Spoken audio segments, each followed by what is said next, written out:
My name is Olivia Carter, and I'm about to tell you the story of how my wedding day turned into the worst and best day of my life.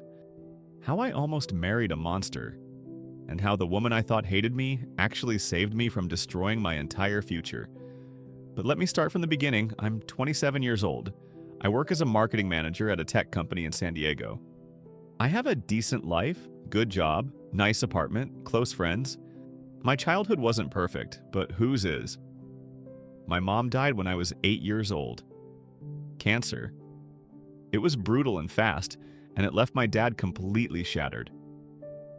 2 years later, when I was 10, my dad married Patricia. Patricia came into our lives like a hurricane. She was beautiful, tall, blonde, always perfectly put together. She had this confidence that bordered on arrogance.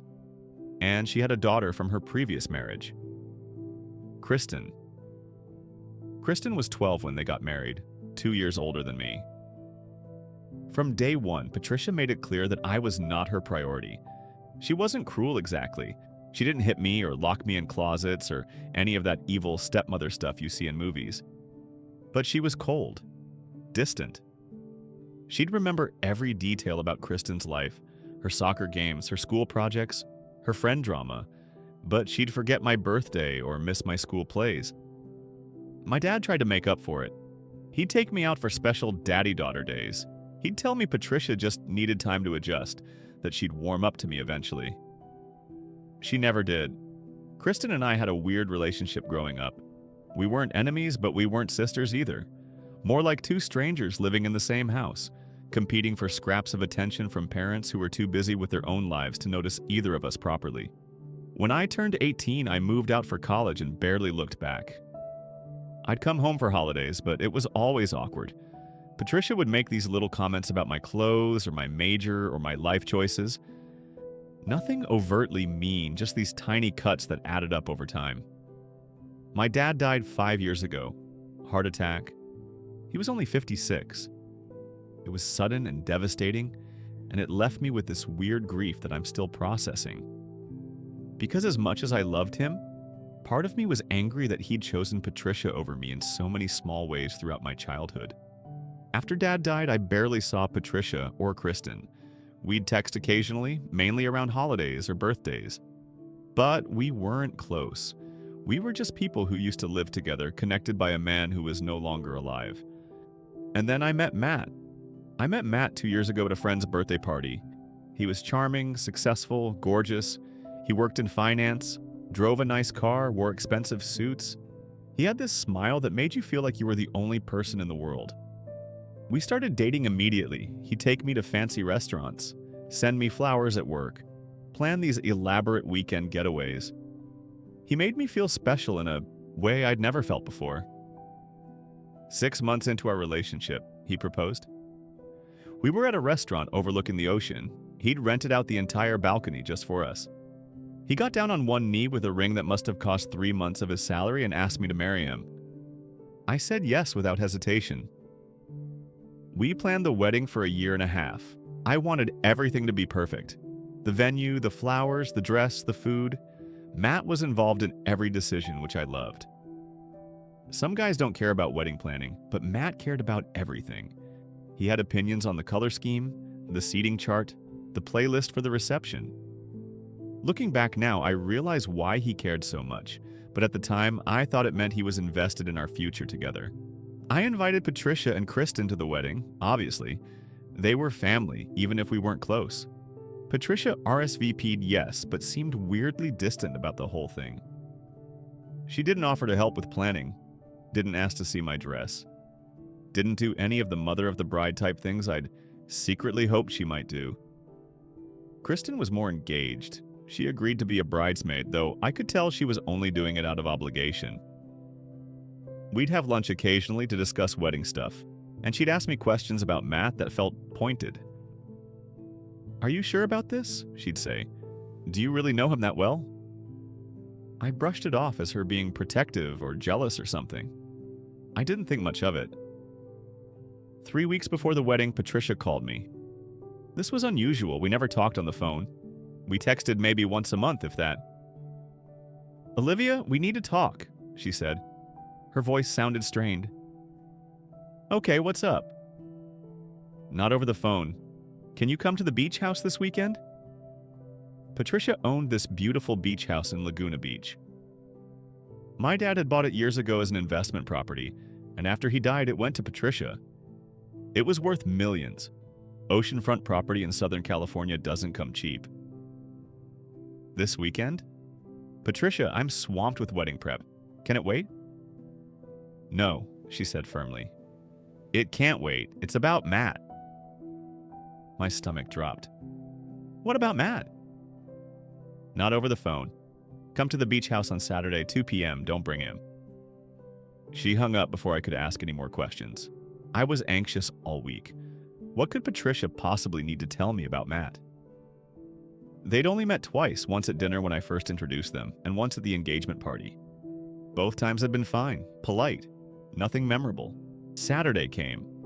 I drove to Laguna Beach, my mind racing with possibilities. Maybe she wanted to warn me about marriage in general. Maybe she had advice about relationships. Maybe she'd found out Matt had some embarrassing secret from his past. I got to the beach house at exactly 2 p.m. I knocked on the door. No answer. I tried the handle. Unlocked. I walked in. "Patricia?" I called out. "I'm here." Silence. I walked through the house, checking rooms. The living room was empty. The kitchen was clean. I walked upstairs to the bedrooms. That's when I found her. Patricia was lying at the bottom of the back staircase, the one that led from the second floor down to the deck. She wasn't moving. Her head was at an unnatural angle. There was blood pooling under her skull. I screamed, pulled out my phone, called 911, ran to her and checked for a pulse, even though I already knew. She was gone.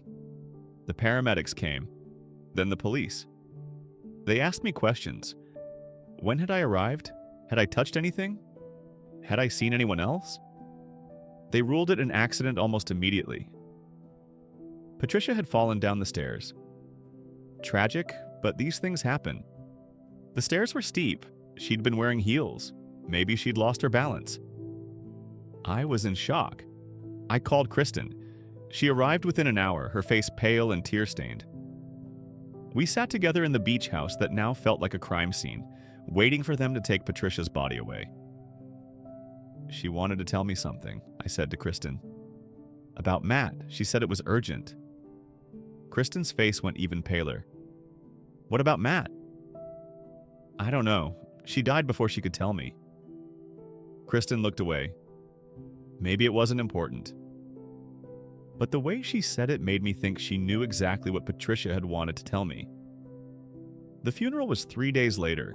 We postponed the wedding by a week. You can't really get married 2 days after your stepmother dies. Matt was understanding, supportive. He held my hand through the funeral, brought me food when I forgot to eat, handled all the logistics of postponing the wedding. He was perfect, or so I thought. The day after the funeral, Patricia's lawyer called. There was a will reading scheduled for the following day. Both Kristen and I needed to be present. We met at the lawyer's office, a fancy place in downtown San Diego with floor-to-ceiling windows overlooking the harbor. The lawyer, a serious man in his 60s named Howard Preston, sat us down and opened a folder. Patricia's estate is fairly straightforward, he said. She had various investments and accounts that total about $800,000, which will be split evenly between the two of you. And there's the beach house in Laguna Beach, currently valued at approximately $3.2 million. Kristen and I glanced at each other. That was a lot of money. The beach house, Howard continued, has been left entirely to Olivia. What? Kristen said, sitting up straight. That doesn't make sense. Why would she leave it to Olivia, not me? I'm her actual daughter. I was equally confused. Patricia and I weren't close. Why would she leave me her most valuable asset? Howard held up a hand. There's a condition attached to the inheritance of the beach house. Olivia, you may inherit the property only if you do not marry Matthew Harrington. If you proceed with the marriage, the beach house will instead go to Kristen. The room went silent. I could hear my heartbeat in my ears. "I'm sorry, what?" I said. "She left me the beach house, but only if I don't marry Matt?" "That is correct." "That's insane. Why would she do that?" Howard pulled out an envelope. "Patricia left a sealed letter to be opened, only if you decide to break off your engagement. If you choose to marry Mr. Harrington, the letter is to be destroyed unread. If you choose to end the engagement before the wedding, you are to read this letter." He slid the envelope across the desk. It was cream-colored, expensive paper. My name was written on it in Patricia's precise handwriting. I stared at it like it might explode. "This doesn't make any sense," I said. Patricia barely knew Matt. What could she possibly have against him? I looked at Kristen. She was staring at the envelope with an expression I couldn't read. Fear? Guilt? Something else? "Kristen," I said slowly, "do you know something about this?" She wouldn't meet my eyes. "I don't know what you're talking about." "You're lying. You know something. What did Patricia find out about Matt?" "I don't know anything," she insisted, but her voice shook. "Kristen." "I have to go," she said abruptly, standing up. "This is too much. I need to process." She grabbed her purse and practically ran out of the office, leaving me alone with Howard and the mysterious envelope. "What am I supposed to do with this?" I asked him. "That's entirely up to you," Howard said. "You can proceed with your wedding as planned and inherit $400,000. Or you can end your engagement and inherit the beach house worth $3.2 million plus read the letter." Patricia was very clear about the terms. I took the envelope. It felt heavy in my hands. "Can I think about it?" "Of course, the wedding is in 6 days, correct? You have until then to decide." I drove home in a daze. Matt was at my apartment when I got there. He had a key. He was cooking dinner, something he did often. He was good at taking care of me like that. "Hey, babe," he said, kissing my cheek. "How'd it go with the lawyer?" I almost told him, almost explained the whole bizarre situation. But something stopped me. Instead, I said, "It was fine. Just the usual estate stuff. Nothing interesting." "You okay? You look pale." "I'm just tired. It's been a rough week." "Of course it has. Come here." He pulled me into a hug. I let him hold me, breathing in his cologne, expensive like everything else about him. But for the first time since I'd met him, the hug didn't make me feel safe. It made me feel trapped. That night, after Matt went home, I sat on my bed staring at the envelope. Patricia's words echoed in my head. It's about Matt. Why would Patricia leave me her most valuable possession, but only if I didn't marry the man I loved? What had she discovered? And why wouldn't Kristen tell me? I decided to investigate. I started with the basics, stuff I should have looked into before but never did because I trusted Matt. I Googled his name, Matthew Harrington. Dozens of results came up, but nothing concerning. A LinkedIn profile showing he worked at a wealth management firm, some photos from charity events, a mention in a business article from 2 years ago. I dug deeper. I searched for his college records. Stanford, he told me. Finance degree. But when I searched Stanford's alumni database, I couldn't find him. That was weird. Maybe he went by a different name in college? I searched variations. Matthew, Matt, M. Harrington. Nothing. I called Stanford's register office the next day, pretending to be verifying his degree for a job application. They had no record of a Matthew Harrington graduating in the year he'd told me. My hands started shaking. Why would he lie about where he went to college? I looked up the company he claimed to work for, Hartwell Financial Group. It was a real company with a real website. I called them. "Hi, I'm trying to reach Matthew Harrington in your wealth management division," I said to the receptionist. "I'm sorry, we don't have anyone by that name working here." "Are you sure? He's a senior analyst." "Ma'am, I'm looking at our directory right now. No Matthew Harrington." I hung up, my heart racing. Matt had been lying about his job. For 2 years, he'd been lying about where he worked. I went through his things, the stuff he kept at my apartment, a drawer of clothes, some toiletries, a laptop he used sometimes. I opened the laptop. It was password protected, but I knew Matt's passwords. He used the same one for everything. Olivia Matthew 2023, the year we'd gotten engaged. The laptop opened. I went through his files. Most of it was normal, photos of us, some documents, browsing history. But then I found a folder buried deep in his documents labeled Projects. Inside were dozens of files, PDFs of financial documents, screenshots of bank accounts, photos of houses. And then I saw it, a document titled OCA Profile.doc. OC, Olivia Carter. My initials. I opened it. My stomach turned as I read. It was a profile of me. My full name, birth date, social security number, my father's name and death date, Patricia's name, details about my dad's estate and what I'd inherited, information about Patricia's assets, net worth estimates. There were notes in the margins. Dad's life insurance, $500K split with Stepmother. Stepmother owns 3 Mobile beach house. Target is emotionally vulnerable after father's death. Easy to manipulate.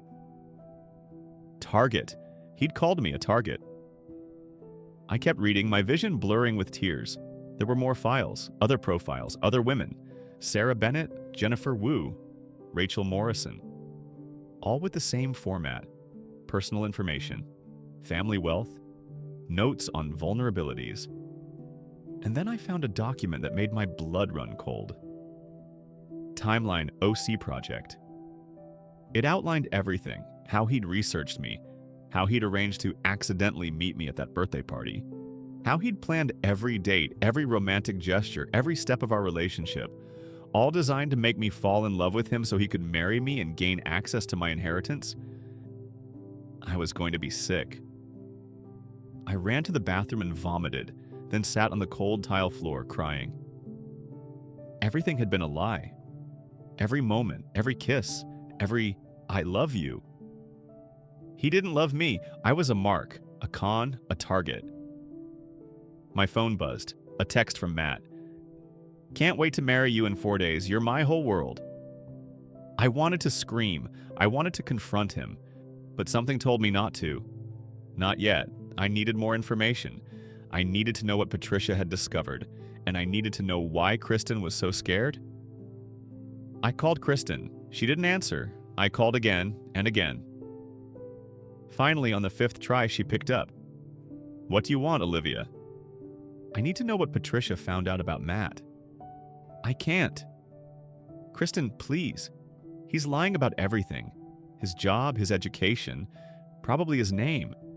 I found files on his computer. He targeted me. This whole relationship has been a con. Silence on the other end. Then, I tried to warn you. What do you mean? At those lunches, when I asked if you really knew him, I was trying to tell you without actually telling you. Why couldn't you just tell me directly? Because I was scared, her voice cracked. Olivia, Patricia didn't fall down those stairs. He pushed her. The world stopped spinning. What?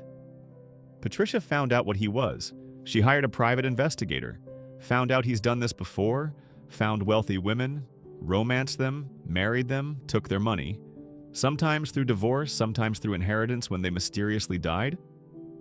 She was going to tell you. She called him and confronted him, told him she had proof and she was going to expose him. Oh my God! He came to the beach house that day. I was supposed to meet Patricia there too, but I was running late. When I got there, I saw his car leaving. I found her at the bottom of the stairs. I knew what he'd done, but I couldn't prove it. And I was terrified that if I said anything, he'd come after me too. Kristen, you should have told the police. And say what? That I suspected my stepsister's fiancé? With no proof? They'd already ruled it an accident, and if he found out I was talking, I'd be next. Does he know you know? I don't think so. But Olivia, you can't marry him. That's what the will is about. Patricia was trying to save you. She knew you wouldn't believe her if she just told you. You'd think she was being her usual judgmental self. So she made it impossible for you to marry him without losing everything. She was betting you'd choose the money, break off the engagement, and read the letter. The letter has all the proof. Copies of the private investigator's report. Everything. I looked at the envelope sitting on my bed. She did this to save me. She loved you, Olivia. I know she had a terrible way of showing it, but she did. She told me before she died, she said she'd been unfair to you your whole life because you reminded her of your dad, and she was angry at him for things that weren't your fault. She said she was trying to make it right. Tears streamed down my face.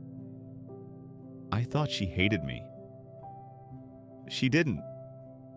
She just didn't know how to love you the right way. But in the end, she tried to save you, and it cost her everything.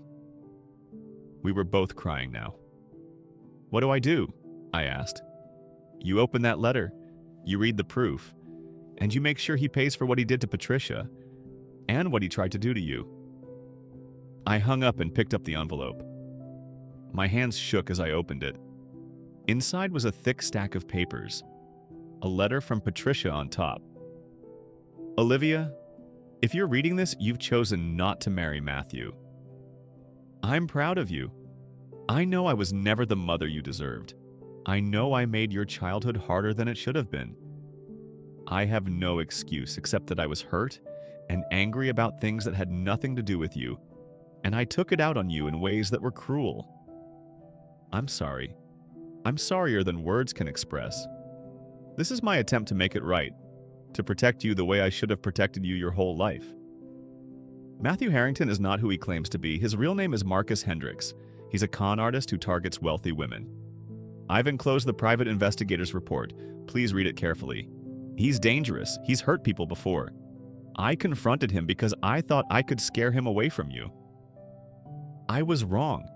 If something happens to me before I can tell you all of this in person, please know it wasn't an accident. I love you. I should have told you that every day. I'm sorry I waited until it was too late.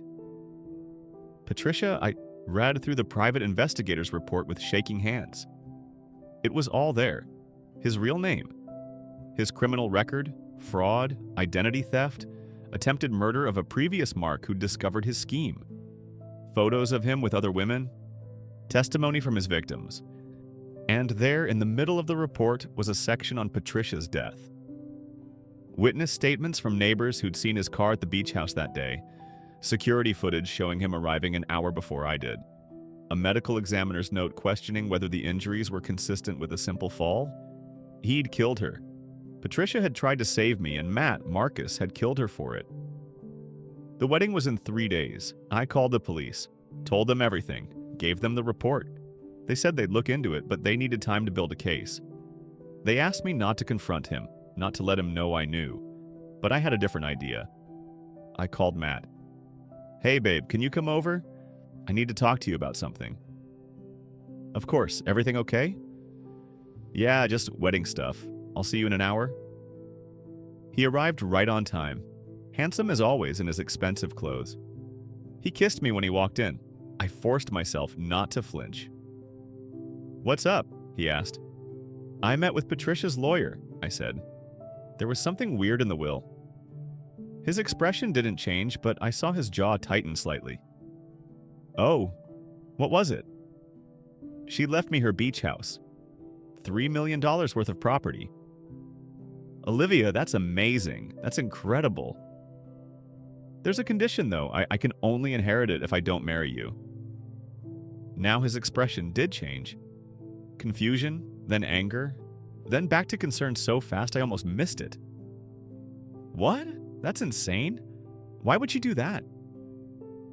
I don't know. It's so strange, right? Like she had something against you. I barely knew her. We met twice. That's what I thought too. But then I started wondering, why would she care so much about who I married? What could she have possibly found out about you that would make her do this? He was watching me carefully now. Olivia, what are you saying? I'm saying it's weird. Don't you think it's weird? It's definitely weird. But look, obviously you should take the inheritance. $3 million is life-changing money. We can postpone the wedding. Or we could just not get married at all, I said quietly. His mask slipped. Just for a second, I saw rage flash across his face. Then it was gone, replaced by hurt. What? Olivia, no. Don't let Patricia manipulate you from beyond the grave. She's trying to control your life. Is your name really Matthew Harrington? Silence. Long and heavy. Of course it is. Why would you ask that? Did you go to Stanford? Olivia, do you actually work at Hartwell Financial Group? His expression went cold. The mask was off now. This was the real him, the predator I'd never seen before. You've been snooping, he said flatly. I've been learning the truth. Your name is Marcus Hendricks. You're a con artist. You targeted me because of my inheritance. This entire relationship has been a lie. He didn't deny it. Instead, he smiled. It was chilling. You can't prove any of that. Actually, I can. Patricia hired a private investigator. She has records of everything. All your previous marks, your real identity, everything. Had, he corrected. Patricia had records, but Patricia's dead now. Tragic accident. You killed her. I didn't kill anyone. She fell down the stairs. The police said so. Because you pushed her. He shrugged. Again, you can't prove that. And even if you could, what are you going to do about it? Call the police? Tell them your theory? They'll laugh at you. I've been the perfect grieving fiancé. So supportive during your time of loss. I have the private investigator's report. For the first time, he looked uncertain. You're bluffing. I pulled the envelope from behind the couch cushion where I'd hidden it. Patricia left it for me. Everything's here. Your real name, your record, statements from your victims, proof you were at the beach house when she died. He stared at the envelope. I watched him calculate his options. Then, faster than I expected, he lunged for it. I was ready. I ran for the door, but he grabbed my arm, yanking me back hard. I screamed. The envelope fell to the floor. You stupid bitch, he snarled. You couldn't just take the money and walk away? You had to go digging? He was dragging me away from the door. I fought him, scratching at his face, kicking. He slapped me hard across the face. Stars exploded in my vision. I should have been more careful with Patricia, he said, breathing hard as he wrestled me toward the bedroom. But she pushed me, called me a monster, said she'd make sure you knew. I didn't have a choice. You always have a choice. Not when someone threatens to take everything. I've worked too hard on this. 2 years of playing the perfect boyfriend, of pretending to care about your boring job and your stupid friends, of acting like I wanted to hear about your childhood trauma. Do you know how exhausting it is to pretend to love someone? He shoved me into the bedroom. I fell hard, hitting my head on the bed frame. Pain exploded through my skull. Here's what's going to happen, he said, standing over me. You're going to have a tragic accident, just like Patricia. You're going to fall and hit your head. So sad. The stress of the wedding and losing your stepmother was just too much. And I'll inherit everything as your grieving almost husband. Your father's life insurance, your accounts. And once I contest Patricia's will, probably the beach house too. He grabbed a pillow from the bed. That's when my apartment door burst open. Police, freeze! Matt spun around. 3 officers rushed in, guns drawn. Behind them was Kristen. Olivia! She screamed, running past the officers to me. Matt tried to run, but there was nowhere to go. 2 officers tackled him to the ground. He fought them, screaming obscenities, but they got him in handcuffs. You okay? Kristen asked, helping me sit up. There were tears streaming down her face. How did you... I called them after we talked. Told them everything I knew. They've been building a case all day. When you called him over, they set up outside to listen. They heard everything. One of the officers came over. Ms. Carter, are you injured? I'll be okay, I said. though my head was throbbing and my face hurt where he'd hit me. They took him away. As they dragged him past me, he looked at me with pure hatred. "This isn't over." "Yeah, it is," I said. And it was.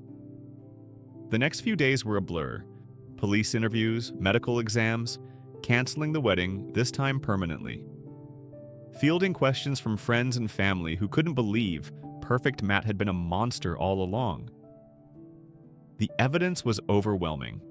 His confession in my apartment, recorded by the police. The private investigator's report. Testimony from his previous victims who came forward once they learned he'd been arrested. Security footage from the beach house. A neighbor who'd seen him leaving Patricia's house in a hurry. A forensic review that concluded Patricia's injuries were inconsistent with a simple fall. He was charged with Patricia's murder, attempted murder of me, multiple counts of fraud, identity theft. The list went on. I attended every court date. Kristen came with me holding my hand. We'd gotten close in the weeks following Patricia's death, trauma bonding, my therapist called it. But it felt like more than that. It felt like we were finally becoming the sisters we should have been all along. At the trial, I gave my testimony, told the jury everything. How he'd manipulated me, how he'd murdered Patricia when she tried to save me, how he'd almost killed me too. The jury deliberated for 3 hours. They found him guilty on all counts. Life in prison without possibility of parole. When they read the verdict, I felt something release in my chest. A weight I'd been carrying without realizing it. He couldn't hurt anyone anymore. After the trial, Kristen and I went to the beach house. We sat on the deck overlooking the ocean, drinking wine and talking about Patricia. "She left me a letter too," Kristen said. "In the will. The lawyer gave it to me after everything settled." "What did it say?" "That she was sorry. That she'd focused so much on protecting me that she'd forgotten to be fair to you. That she'd tried to make it right at the end." Kristen looked at me. "She wanted us to split the beach house. Said in her letter that it wasn't fair to give it all to you." "Kristen, it's yours." "No, listen, I talked to the lawyer. We can split everything. The beach house, the other assets, equal partners. That's what she would have wanted." "Are you sure?" "I'm sure, we're sisters. It's time we started acting like it." We sold the beach house 6 months later, split the money down the middle. I used my share to start my own marketing firm. Kristen used hers to go back to school for her master's degree. We talk every week now, have dinner together regularly. We're building the relationship we should have had growing up. As for Matt, Marcus, whatever his name is, I hope he rots in that cell. I hope every day he remembers that he almost got away with it. That if Patricia hadn't loved me enough to sacrifice everything to save me, his plan would have worked. I went back to therapy, worked through the trauma of being manipulated, of almost marrying a murderer, of losing Patricia right when I finally understood she'd loved me all along. It took time, but I healed. 2 years after the trial, I met someone. His name is James. He's a teacher. Drives a beat-up Honda. Lives in a modest apartment. Has student loans he's still paying off. He's nothing like Matt. And that's exactly why I trust him. We took it slow. I told him everything on our third date. About Matt, about Patricia, about my fear of being conned again. Instead of running, he listened. He understood. He gave me space to heal while showing up consistently, proving through actions that he was real. We've been together for a year now. No fancy restaurants or expensive gifts. Just honest conversation and genuine connection. And it's the most real relationship I've ever had. I think about Patricia often. About the woman I thought hated me but who loved me enough to die trying to save me. About how wrong I'd been about her for so many years. I wish I could thank her. Tell her I understand now. Tell her I forgive her for the childhood hurts because she more than made up for them in the end. I keep her letter in my nightstand. When I'm having a hard day, I read it. The part where she says she loves me. The part where she apologizes. The part where she says she's proud of me. And I think about how love isn't always loud or obvious. Sometimes it's quiet. Sometimes it's someone sacrificing their reputation, their relationship with you, even their life, to save you from a danger you don't see coming. Patricia may not have known how to love me when she was alive, but in death, she loved me more fiercely than anyone ever had. She saved my life, and for that, I'll be grateful every single day for the rest of mine.